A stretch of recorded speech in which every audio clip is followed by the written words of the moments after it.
Hello दोस्तों, कैसे हैं आप सभी। आज हम आरटी 2009 के बारे में विशेष रूप से चर्चा करेंगे और बिल्कुल इतने शॉर्टेड मेथड से हम इसको देखते हुए चलेंगे कि आपको देखते ही देखते आरटी 2009 से आने वाले जितने भी क्वेश्चन हैं वो याद हो जाएंगे। तो ज़्यादा समय वेस्ट ना करते हुए हम आरटी 2009 के बारे में चर्चा करते हैं। देखो, आरटी 2009 को हम और किस नाम से जानते हैं। इसकी देखो फुल फॉर्म है राइट टू एजुकेशन। एजुकेशन एक तो हम इसे इस नाम से जानते हैं, right to education act 2009। Act 2009 या कहीं कहीं ये आपको शिक्षा का अधिकार अधिनियम किस तरीके से लिखा मिलेगा, शिक्षा का अधिकार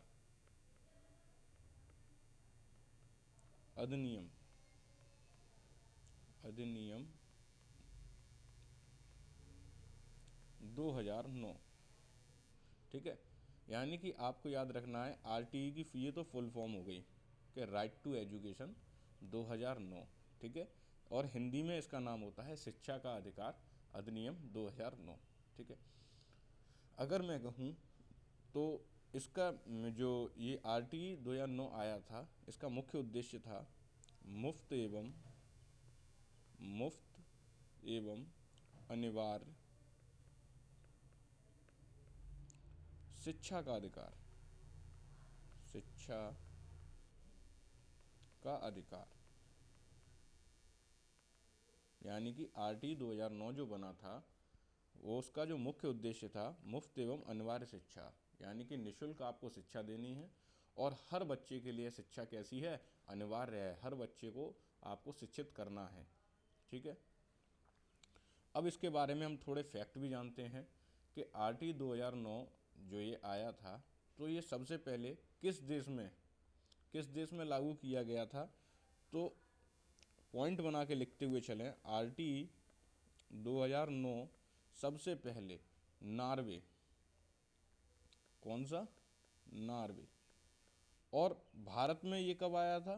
तो भारत में जो ये लागू हुआ था तो भारत कौन से नंबर का देश था, यानी पहले नंबर का तो ये हो गया भैया नॉर्वे, लेकिन दूसरा जो हुआ 135वां देश बना था हमारा भारत। ठीक है, कौन सा? 135वां नंबर था आरटी 2009 जब भारत में लागू हुआ था तो भारत 135वां देश बना था। ठीक है, अब हम आरटीई की जो मंजूरी वगैरह हुई उनके बारे में जानते हैं। तो आरटीई का जो विधेयक को कैबिनेट की मंजूरी मिली, तो विधेयक को कैबिनेट की मंजूरी कब मिली?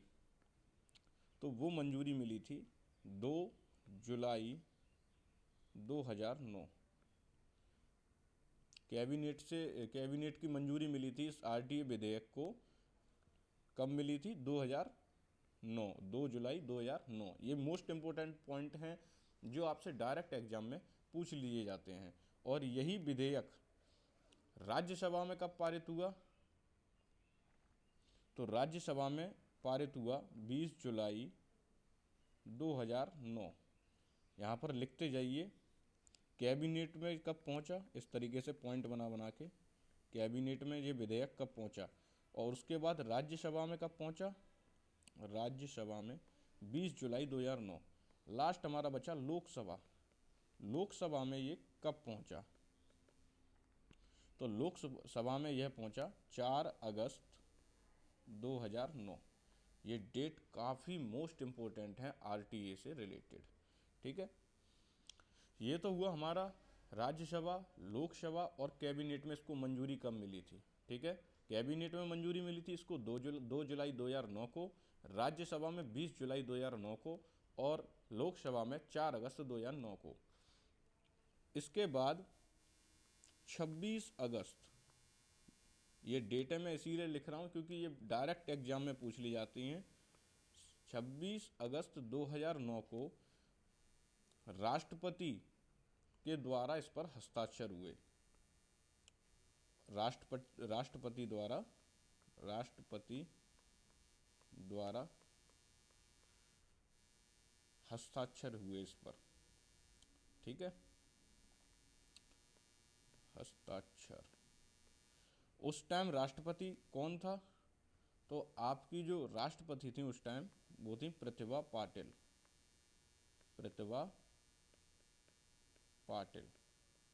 ठीक है, यहाँ तक आप सभी को अच्छी तरीके से समझ में आ गया होगा। अब ये जब राष्ट्रपति द्वारा इस पर साइन हो गए तो ये प्रकाशित कब हुआ भारत में?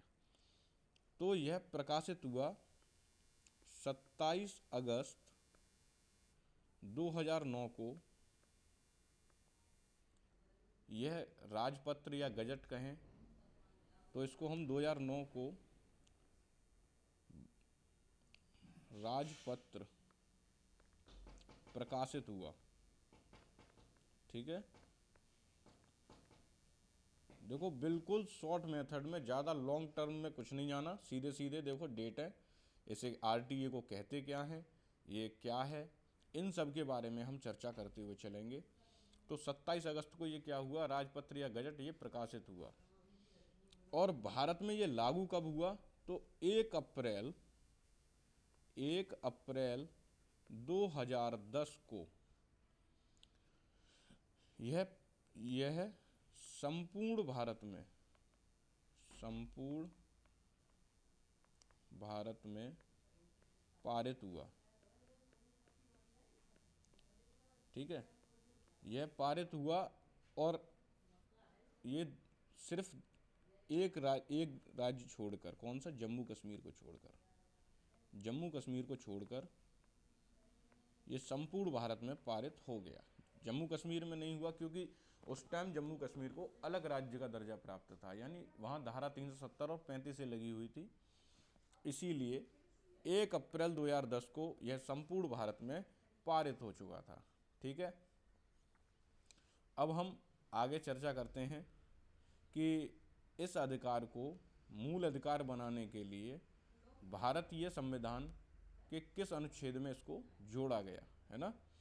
तो इस अधिकार को मूल अधिकार बनाने के लिए, यानी आरटी 2009 को,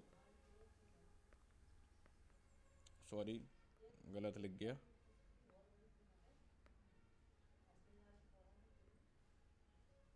दो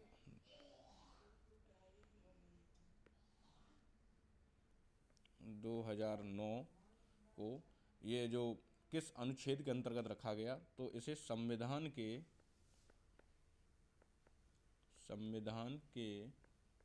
अनुच्छेद 21 के का या ए खंड बनाकर, है ना, खंड बनाकर इसको जोड़ा गया। यानी कि आरटी 2009 को संविधान के मूल अधिकार में जोड़ने के लिए संविधान के अनुच्छेद 21 के का या ए खंड बनाकर इसको जोड़ा गया। ठीक है, अब आरटी का गीत जारी किया गया। तो आरटीई के लिए जो गीत जारी किया, आरटी 2009 के लिए एक गीत जारी किया गया था जो 4 जुलाई 2013 को। ठीक है, और इस गीत को जिन्होंने गाया वो, मतलब जिसने लिखा किसने था ये गीत? इसको पहले मैं आपको गीत बता देता हूँ, गीत क्या था। टन टन टन सुनो घंटी बजी स्कूल की, घंटी बजी स्कूल की, ये गीत लिखा गया। ठीक है, गीत। तो इस गीत को जो इसके राइटर थे, लिखने वाले थे, वो थे जावेद अख्तर।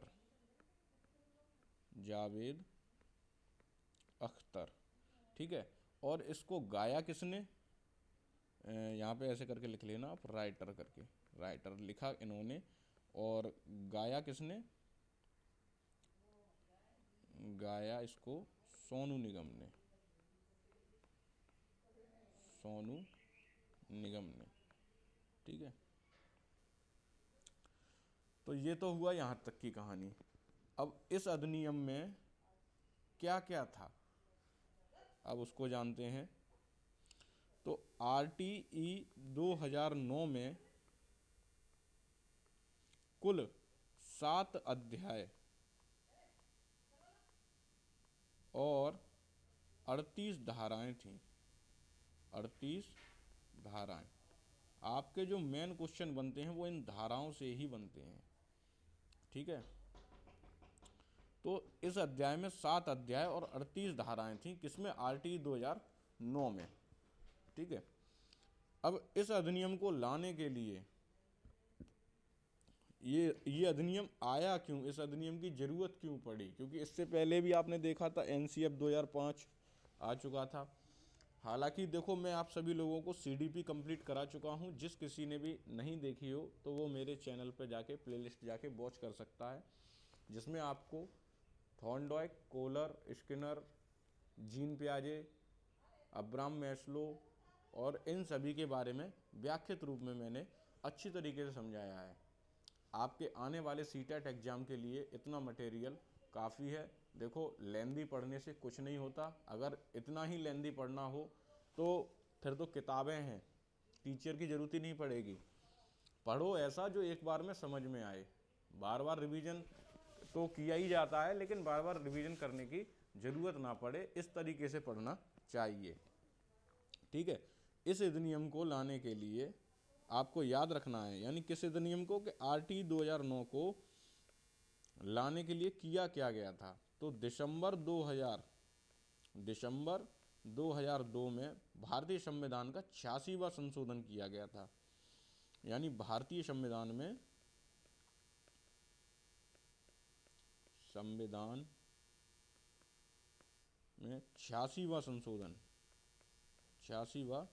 संशोधन किया गया। इस अधिनियम को लाने के लिए दिसंबर 2002 में भारतीय संविधान का 86वां संशोधन किया गया। ठीक है, मुझे लगता है यहाँ तक आप सभी लोगों का काफ़ी अच्छे से समझ में आया होगा, जो मैंने आपको इतना ये सब मटेरियल RTE के बारे में समझाया। अब हम आगे चर्चा करते हैं धाराओं के बारे में। तो हम कुछ प्रमुख धाराएं ही पढ़ेंगे। 38 की 38 धाराएं अगर आप लोग पढ़ना चाहते हैं तो मैंने पहले इस पर एक टॉपिक पर वीडियो बना दी है, जहां जाके आप इसको वॉच कर सकते हैं। ठीक है, अब हम स्टार्टिंग करते हैं इनकी धाराओं की। तो धारा 1 के अंतर्गत क्या है? यह अधिनियम जो 1 अप्रैल 2010 से जम्मू कश्मीर को छोड़कर, किसको छोड़कर? जम्मू कश्मीर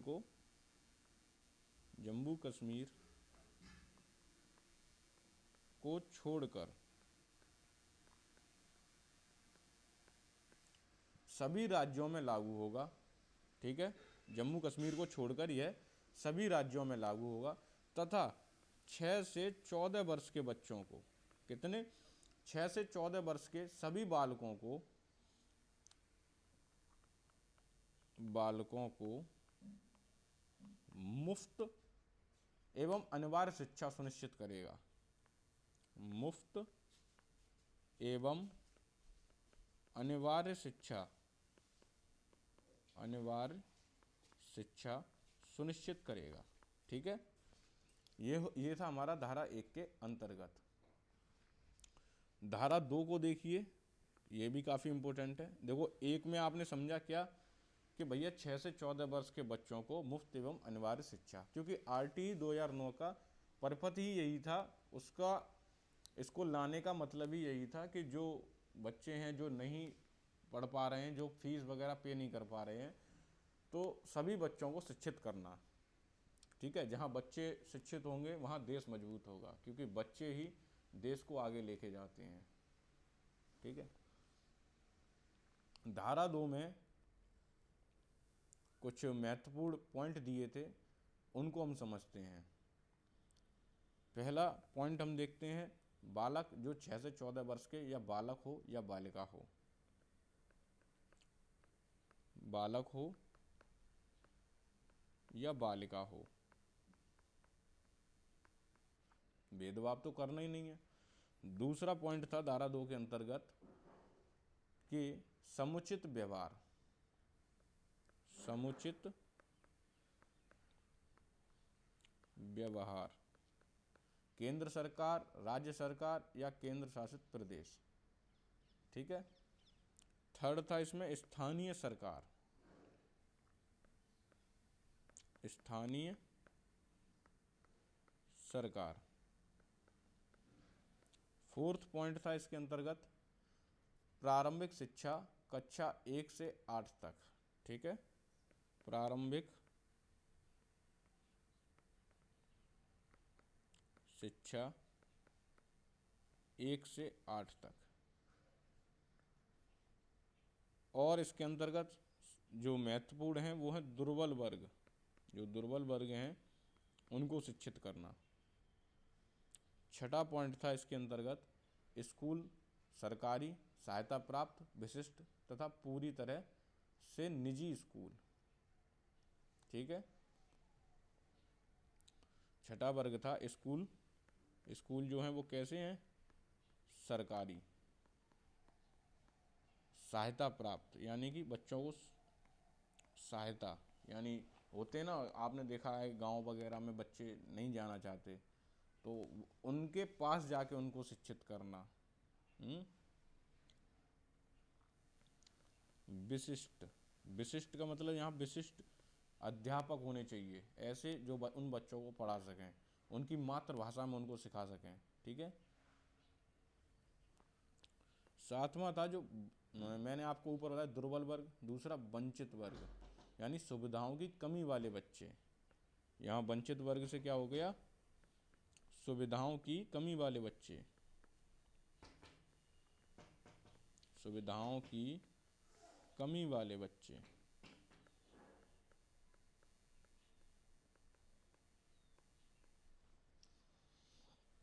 ये सब था हमारा धारा 2 के अंतर्गत। ठीक है। धारा 3 के अंतर्गत 6 से 14 वर्ष के सभी बालक बालिकाओं को यह शिक्षा मुफ्त एवं निःशुल्क होगी। ठीक है, इसीलिए धारा 3 को मैं नहीं बता रहा, बस अगर जो पॉइंट नोट करना चाहें तो वो कर सकते हैं कि 6 से 14 वर्ष के सभी बालक बालिकाओं को यह शिक्षा मुफ्त एवं निःशुल्क होगी। धारा 4 को देखते हैं हम। धारा 4 के अंतर्गत क्या आता है कि प्रवेश का आधार उम्र होगी, यानी जो बच्चा प्रवेश लेगा तो प्रवेश का आधार उम्र होगी, क्योंकि उन्होंने पहले ही बता दिया 6 से 14 वर्ष के बच्चों के लिए है। अब कोई 18 वर्ष का पहुंच जाएगा तो उसके लिए नहीं होगी, है ना। तथा कक्षा निर्धारण के लिए, कक्षा निर्धारण के लिए बच्चे की उम्र में से 5 घटाकर कक्षा निर्धारित होगी। यानी कि कक्षा निर्धारण अगर बच्चे को कौन सी क्लास में रखना है तो हम बच्चे की उम्र में से 5 घटा देंगे, है ना। कक्षा निर्धारण के लिए बच्चे की उम्र में से 5 घटाकर कक्षा निर्धारण। जैसे मैंने कहा कि किसी बच्चे की उम्र 12 वर्ष है तो मैं इसमें से 5 घटा दूंगा, तो 12 में से 5 गए भैया तो कितने बच्चे, 7।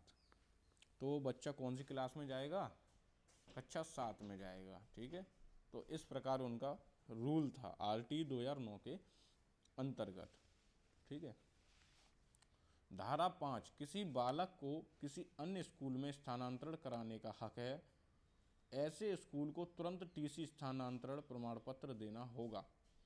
ऐसा न करने पर अनुशासनात्मक कार्रवाई होगी तथा बिना TC के भी प्रवेश दिया जाएगा।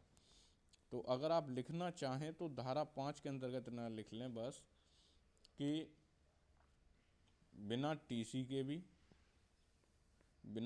के भी प्रवेश।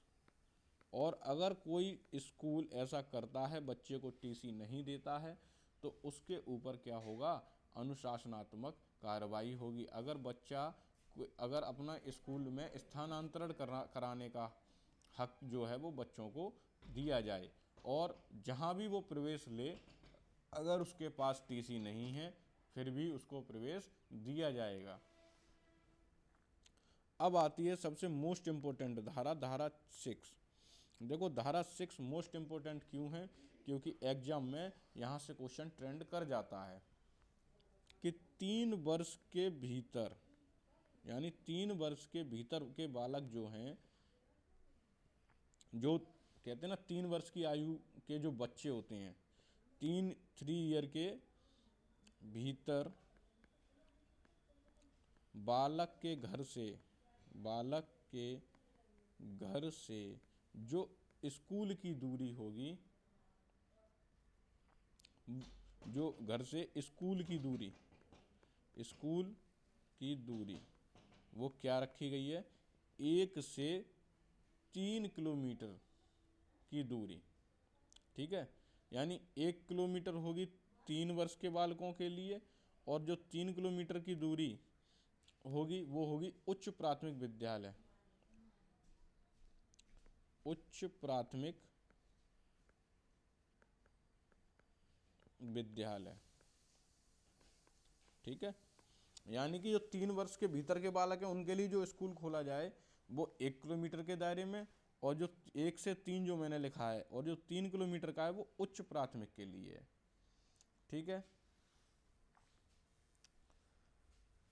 अब धारा 7 के बारे में जो मोस्ट इम्पोर्टेंट धाराएं हैं मैं उन्हीं को आपको करा रहा हूं कि केंद्र एवं राज्य सरकार के व्यय का अनुपात, जो केंद्र और राज्य सरकार का जो व्यय का अनुपात था, ये देख लो पहले कितना था और अब कितना है।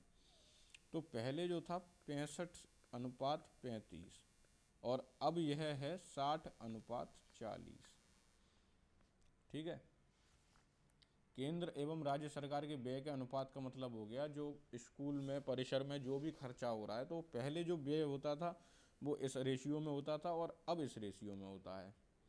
ठीक है, ये केंद्र का हो गया और ये राज्य का हो गया, फिर केंद्र का घटाकर और राज्य का बढ़ा दिया गया। ठीक है, लेकिन पूर्वोत्तर राज्यों में यह अनुपात कितना होगा,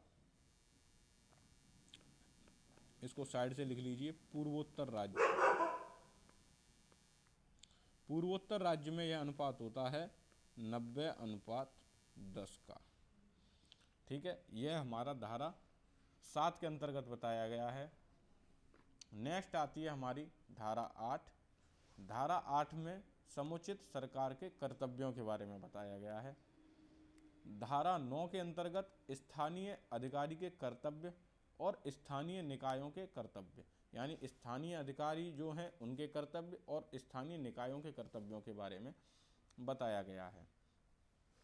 नेक्स्ट हम इम्पोर्टेंट देखेंगे धारा 10। जिसको भी पूरा लिखना हो वो पूरा भी लिख सकते हैं, क्योंकि मैं एक एक पॉइंट आपको पूरा बताता हुआ चल रहा हूँ कि माता पिता के कर्तव्यों की वे सभी, यानी कि जो 6 से 14 वर्ष के बच्चे या बालक बालिकाएं हैं उनको विद्यालय भेजना सुनिश्चित करें। उन 6 से 14 वर्ष के बच्चों को विद्यालय भेजें,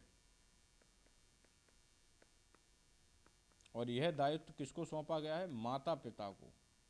माता पिता बच्चों को स्कूल भेजें, यह उनको सुनिश्चित करना, ये उनका कर्तव्य है। ठीक है, नेक्स्ट है धारा 11। धारा 11 के अंतर्गत आंगनवाड़ी शिक्षा केंद्रों के आदि के माध्यम से उसे 6 वर्ष के बालकों के लिए निःशुल्क पूर्व माध्यमिक शिक्षा की व्यवस्था की जाए। ठीक है, इतना इम्पोर्टेंट नहीं है। धारा 12 इम्पोर्टेंट है। धारा 12 के बारे में जानिए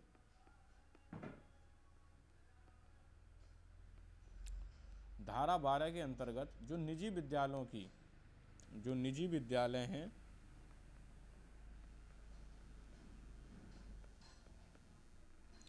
उनकी 25% सीट आलंबित या जो जिनके लिए 25% लाभान्वित हो वो SC, ST और OBC कैटेगरी को, ठीक है। और दिव्यांगजन जो विकलांग हैं, जो विकलांगता भी कई प्रकार की होती है, ठीक है, आदि के लिए सुरक्षित होगी। यानी निजी विद्यालय से मतलब क्या है, आपके जो भी प्राइवेट स्कूल होते हैं उनमें 25% सीट आपकी SC, ST, OBC और दिव्यांग लोगों के लिए सुरक्षित हो, ठीक है। इसके बाद इंपॉर्टेंट धारा आती है हमारी 13, धारा 13। ये एक ये इम्पोर्टेंट हो गई, एक ये इम्पोर्टेंट है। अब हम धारा 13 के बारे में बात करते हैं। धारा 13, कोई प्रवेश शुल्क नहीं लिया जाएगा। यानी धारा 13 के अंतर्गत आता है, यदि कोई बच्चा प्रवेश लेता है तो कोई भी प्रवेश शुल्क उससे नहीं लिया जाएगा, ठीक है, कोई भी प्रवेश शुल्क नहीं लिया जाएगा। ऐसा करने पर ली गई राशि का, अगर ऐसा कोई विद्यालय करता है, प्रवेश शुल्क लेता है, तो जितनी उस बच्चे से राशि ली गई है उसका 10 गुना जुर्माना भरना होगा, 10 गुना जुर्माना भरना होगा, ठीक है। धारा 13 के अंतर्गत क्या है कि यदि कोई बच्चा प्रवेश लेने जाता है और उससे कोई शुल्क लिया जाता है तो ऐसा करने पर जो राशि ली गई है उसका 10 गुना जुर्माना आपको भरना पड़ेगा, ठीक है। और इसमें एक पॉइंट और चलता है, उसके बारे में भी मैं आपको बता दूं कि कोई प्रवेश परीक्षा नहीं ली जाएगी। यानी कि कोई भी, अगर कोई बच्चा विद्यालय में लेता है तो कोई भी अगर प्रवेश परीक्षा नहीं ली जाएगी, ठीक है। ऐसा करने पर पहली बार में, अगर कोई विद्यालय ऐसा करता है तो पहली बार में उसको 25,000 का जुर्माना भरना पड़ेगा और बाद में हर बार 50,000 का जुर्माना भरना पड़ेगा। पहली बार में तो उसे 50,000 का जुर्माना भरना पड़ेगा, ठीक है। और हर बार अगर वो करता है तो फिर हर बार 50,000 रुपये का जुर्माना भरना पड़ेगा, ठीक है। ये थी हमारी धारा 13 के अंतर्गत। धारा 13 अगर इसीलिए इम्पोर्टेंट है कि अगर कोई प्रवेश शुल्क नहीं लिया जाएगा, अगर किसी बच्चे से लिया तो जितना उस बच्चे ने शुल्क जमा किया है उसका 10 गुना जुर्माना भरना पड़ेगा। और अगर कोई प्रवेश परीक्षा नहीं ली जाएगी, यानी कि सख्त आदेश है RT 2009 के अंतर्गत, यदि कोई प्रवेश परीक्षा लेता है तो ऐसा करने पर पहली बार में 25,000 रुपये का जुर्माना और बाद में हर बार 50,000 रुपये का जुर्माना भरना पड़ेगा। नेक्स्ट आता है हमारा धारा 14। तो धारा 14 के अंतर्गत आयु प्रमाण पत्र ना होने पर भी प्रवेश मिलेगा। इसलिए ज़्यादा इम्पोर्टेंट नहीं है ये कि आयु प्रमाण पत्र न होने पर भी प्रवेश होगा, होने पर भी प्रवेश। यानी कि हर तरीके से आपको ये देखना है कि बस बच्चे को सुविधा देनी है और कोई चीज़ इतनी इम्पोर्टेंट नहीं है। आयु प्रमाण पत्र हो या ना हो, या उसे अगर किसी स्कूल में ट्रांसफ़र लेना हो तो TC हो या ना हो, सामने वाले स्कूल को भी एडमिशन देना पड़ेगा और जहाँ से वो TC ले रहा है उसको भी TC तुरंत देनी पड़ेगी, जो भी डॉक्यूमेंट इम्पोर्टेंट होते हैं वो। धारा 15 के अंतर्गत जो है उसमें हमें बताया गया है कि कोई ज़रूरी नहीं है कि बच्चा स्टार्टिंग में ही एडमिशन ले, निर्धारित अवधि 30 सितंबर के बाद भी वो प्रवेश ले सकता है। यानी कि अगर बच्चा कहीं एडमिशन लेना चाहता है तो वो 30 सितंबर के बाद भी एडमिशन ले सकता है, ठीक है, ले सकता है, ठीक है, धारा 15 के अंतर्गत, ठीक है। 16 इतनी इम्पोर्टेंट नहीं है। धारा 17 देखिए, 16 में ज़्यादा कुछ नहीं है, अवरोधन एवं निष्कासन पर रोक। आप किसी बच्चे को ना रोक सकते हो और ना ही उसको निकाल सकते हो। ठीक है, धारा 16 के अंतर्गत इतना है। धारा 17 में लिखा है किसी भी प्रकार की आप बच्चे को मानसिक और शारीरिक दंड नहीं दे सकते। ठीक है, शारीरिक दंड नहीं दे सकते। ठीक है,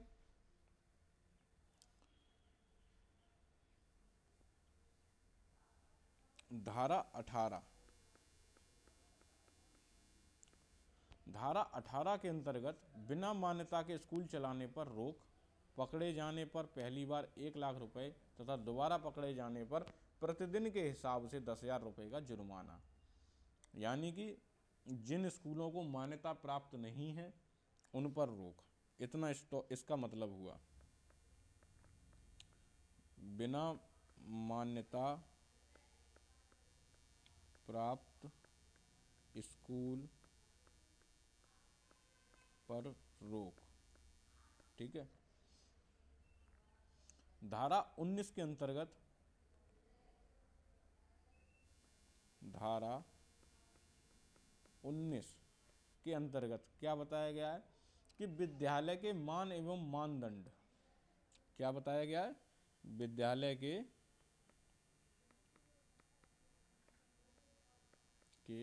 मान एवं मानदंड। ठीक है, नेक्स्ट है धारा 20। धारा 20 के अंतर्गत अनुसूची में संशोधन करने का अधिकार। यानी कि जो भी इसका RT 2009 का जो भी इसमें प्रारूप तैयार हुआ है उसमें संशोधन करने का अधिकार सिर्फ केंद्र सरकार को होगा। ठीक है, अनुसूची में संशोधन, अनुसूची में संशोधन करने का किसको, केंद्र सरकार, केंद्र सरकार। धारा 21 काफी इंपोर्टेंट है। धारा 21 के अंतर्गत क्या है कि जो विद्यालय की प्रबंधन समिति होगी जिसमें 75% या 3/4 सदस्य बच्चों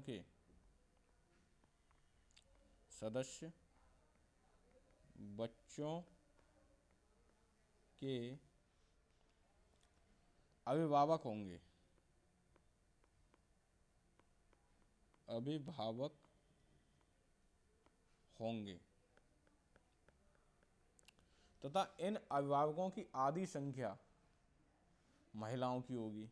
ठीक है, यानी ये भी याद रखना है कि इन अभिभावकों में आधी संख्या किनकी होगी, महिलाओं की। जैसे कि अगर मैं कहूँ जो इसमें वैसे कुल सदस्य होते हैं 16, ठीक है 16 होते हैं, तो उसमें से क्या 12 में से 6 महिलाएं होंगी, महिलाओं की होंगी। ठीक है, अगर 12 लोग हैं तो 12 में से 6 महिलाओं की होंगी और जो इसमें कुल सदस्य होते हैं वो होते हैं 16। ठीक है, नेक्स्ट आता है हमारा धारा 22। ये काफी इंपॉर्टेंट है। धारा 22 के अंतर्गत SMC का मुख्य कार्य विद्यालय विकास योजना, यानी SMC का मुख्य कार्य है, मुख्य कार्य विद्यालय विकास योजना, विद्यालय विकास योजना। ठीक है, अब SMC का मतलब क्या है पहले इसको समझ लो। SMC की फुल फॉर्म अगर पूछ ले कोई तो इसको बोलते हैं स्कूल मैनेजमेंट कम्युनिटी। ठीक है, स्कूल मैनेजमेंट कम्युनिटी। अच्छा, SMC का मुख्य कार्य विद्यालय विकास की योजना या स्कूल, और स्कूल भी कैसे, SDP तैयार करना। क्या तैयार करना, SDP तैयार करना। अब SDP क्या है, इसकी भी फुल फॉर्म देख लो, आपसे एग्जाम में पूछी जा सकती है। स्कूल डेवलपमेंट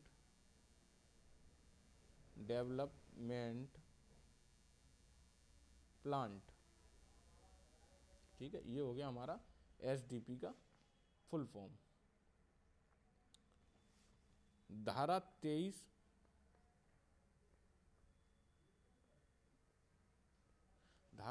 के अंतर्गत है, जो शिक्षक होंगे ना, जो शिक्षक नियुक्त होंगे उन बच्चों को पढ़ाने के लिए, उनका टेट या CTET क्लियर होना अनिवार्य है। ठीक है। धारा 25 के अंतर्गत, ठीक है, धारा 25 के अंतर्गत शिक्षक छात्र अनुपात, इसके अंतर्गत क्या बताया गया है, शिक्षक और छात्र अनुपात।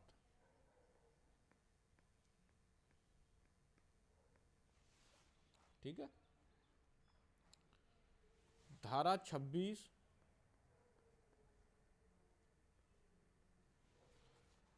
किसी विद्यालय में शिक्षकों की कुल संख्या का, यानी अगर कोई भी विद्यालय है उसमें शिक्षकों की कुल संख्या का 10% से ज़्यादा पद खाली नहीं रखा जा सकता।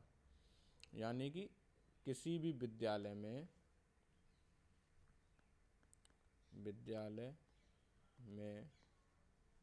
10% से ज़्यादा शिक्षक पद खाली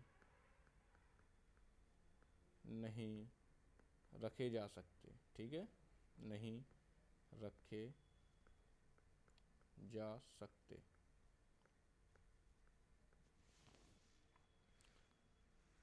धारा 27 के अंतर्गत जो चुनाव, जनगणना एवं आपदा राहत कार्य के अलावा शिक्षकों को अन्य किसी और शैक्षणिक कार्य में नहीं लगाया जाएगा। यानी जो स्कूल के टीचर्स हैं उनको चुनाव, जनगणना एवं आपदा राहत कार्य के अलावा आप और किसी भी शैक्षणिक कार्य में नहीं लगा सकते। ठीक है। धारा 28 के अंतर्गत सरकारी शिक्षकों को निजी ट्यूशन पढ़ाने पर रोक। धारा 29 के अंतर्गत मूल्यांकन एवं पाठ्यक्रम के नियम, यानी मूल्यांकन और एवं पाठ्यक्रम के नियम से मतलब क्या है, समावेशी शिक्षा, सतत एवं व्यापक मूल्यांकन, बाल केंद्रित शिक्षा हो, गतिविधि आधारित हो, मातृभाषा द्वारा प्राथमिक शिक्षा, भयमुक्त वातावरण में शिक्षा और बच्चों का सर्वांगीण विकास। ठीक है, इतना ही आपके लिए सफिशिएंट है, इतनी ही धाराओं को जानना। ठीक है, इतने से ज़्यादा आपसे और कुछ नहीं पूछा जाएगा। अब थोड़ा हम प्राथमिक स्तर पर शिक्षक और इनके अनुपात की बात करते हैं, जिनसे डायरेक्ट एग्जाम बन जाता है। अगर हम प्राथमिक स्तर पर टीचर की बात करें, हम प्राथमिक स्तर पर बात करते हैं। पहले प्राथमिक स्तर पर अगर 60 छात्र हैं तो 2 शिक्षक होने चाहिए। 60 बच्चों के ऊपर 2 शिक्षक। अगर मैं कहूँ तो 30:1। ठीक है, प्राथमिक में 60 हैं तो 2। 61 से अगर 90 के बीच में हैं, 61 से 90 के बीच में हैं तो 3 शिक्षक। अगर बच्चों की संख्या 91 से 120 के बीच में है तो 4 शिक्षक। बस आप इस रेशियो को याद रखिए। इस रेशियो से आप पूरा आकलन निकाल सकते हैं। ठीक है, यदि 121 बच्चे हैं और 200 तक हैं तो इन पर 5 शिक्षक होंगे प्लस एक प्रधानाध्यापक होगा।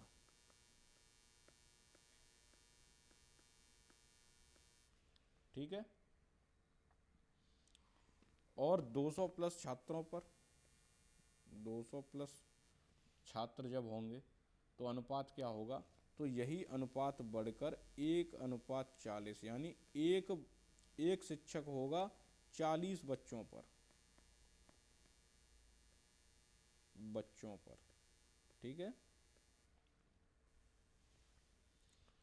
अब उच्च प्राथमिक का जो रेशियो होता है, देखो इसका पता चला कि 30 बच्चों पर एक शिक्षक होगा। ये मैंने डाटा आपको बता दिया कि इतना डाटा अगर वैसे पूछता नहीं है, फिर भी आप इन रेयर केस में अपना ध्यान रखिए। ठीक है।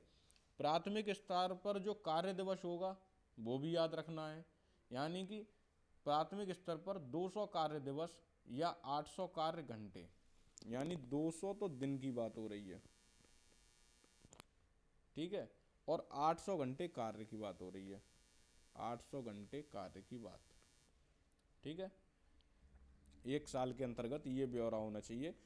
200 दिन तो कार्यरत रहना ही रहना है, और आपको मतलब एक साल के अंतर्गत 800 घंटे कार्य करना है। ठीक है, ये सुनिश्चित है। अब उच्च प्राथमिक स्तर पर देख लेते हैं। उच्च प्राथमिक स्तर पर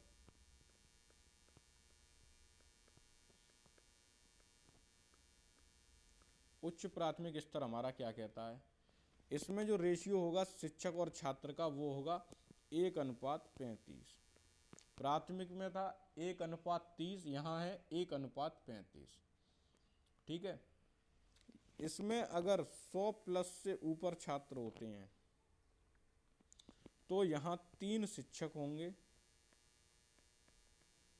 3 शिक्षक और 1 प्रधानाध्यापक।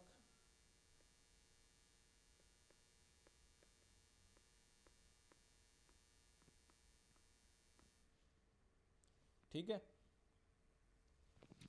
अगर 100 प्लस छात्र होंगे तो 3 शिक्षक और प्रधानाध्यापक। ठीक है। और भाषा, गणित, विज्ञान, सामाजिक विषय तथा इनका पूर्वकालिक शिक्षा जो है वो सभी इनके साथ चलेंगी। शारीरिक शिक्षा के एक एक अंशकालिक शिक्षक होंगे, यानी अगर शारीरिक शिक्षा दी जा रही है तो उनके भी शिक्षक होंगे।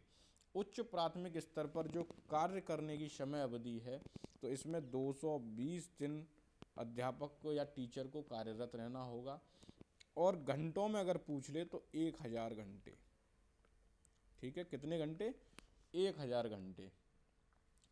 और अगर सप्ताह की बात की जाए तो प्रत्येक शिक्षक को सप्ताह में 45 घंटे कार्य करना है।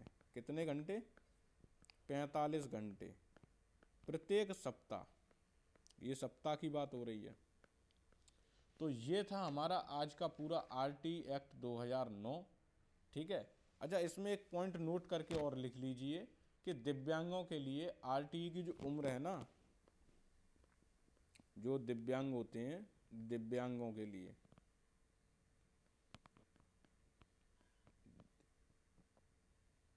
अरे बार बार गलत लिख जाता है, दिव्यांगों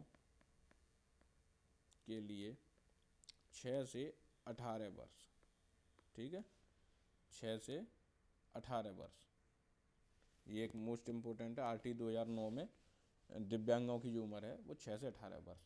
तो ये था आज का हमारा पूरा सेशन, जिसमें हमने आरटीई के बारे में व्याख्यात रूप में चर्चा की। आरटीएस जितने भी क्वेश्चन बन सकते हैं उन सबको हमने डिटेल में जाना।